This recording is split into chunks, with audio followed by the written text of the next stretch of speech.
Good morning and welcome to you. This is about the BBC again. It is about the BBC, whether it is in seriously deep trouble. I'm speaking to you on the 18th of July 2025.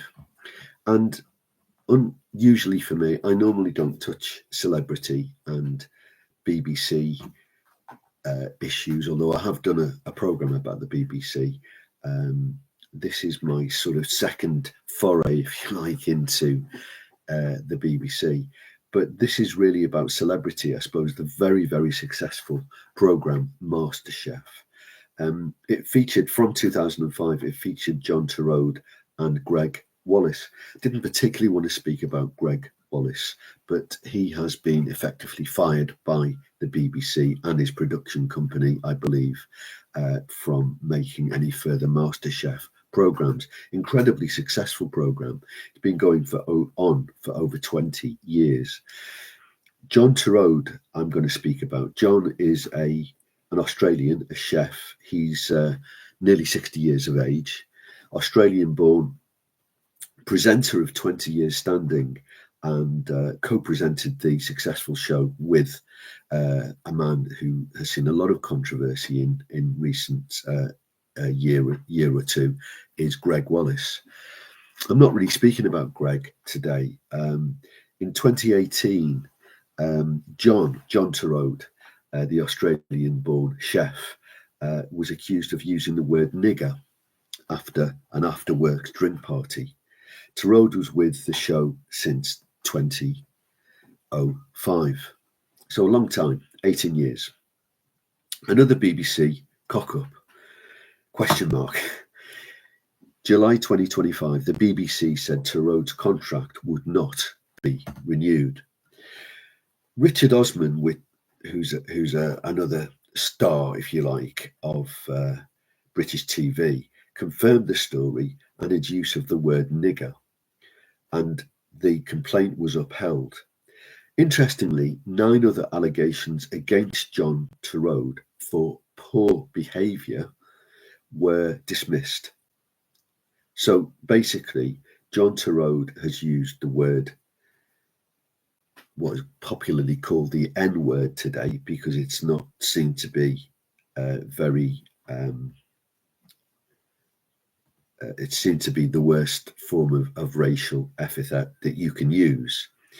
John Torode was offered a year off and some training by the BBC. Allegedly, he refused, and Torode actually denies the allegation that he used the N-word. John Torode denies the incident 100%. This bounces back to my main question, the BBC. The BBC is mired in massive controversy. There was, in 2025, a documentary about Gaza, Israel. And this documentary was looked into by a British journalist and was found to be completely compromised. They were offering money to the parents of a young Gaza boy who was taking them round the ruins of Gaza, and this family was a Hamas leadership, in Hamas leadership. Only back in 2024, we're now speaking in July 2025, Hugh Edwards was found guilty of viewing the worst kind of child porn available to be seen. And this brings us to the core of this topic, the BBC dilemma. Tim Davie is the BBC Director General. He has to be seen to be firm with people like John Torode and, although not really mentioned here, Greg Wallace. That's another story.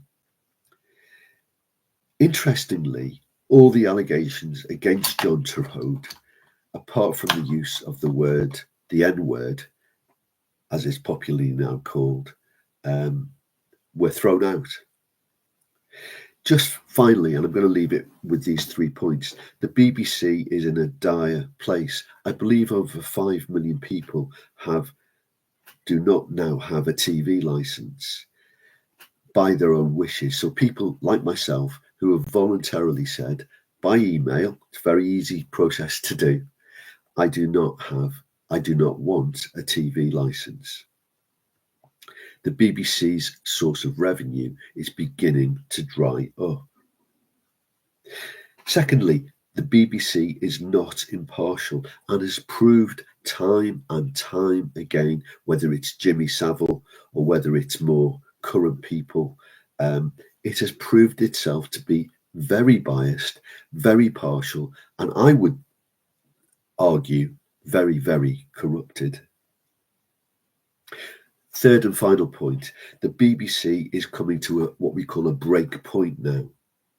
When will that break point be? It's not if it will come to a break point, it is when it will come to that break point. When will it be? What will be the next BBC scandal? Thank you for your time, and may you have a blessed day. Thank you again. Bye-bye. Thank you for your time. Oh, give me a like and subscribe to my channel if you like it. Thank you.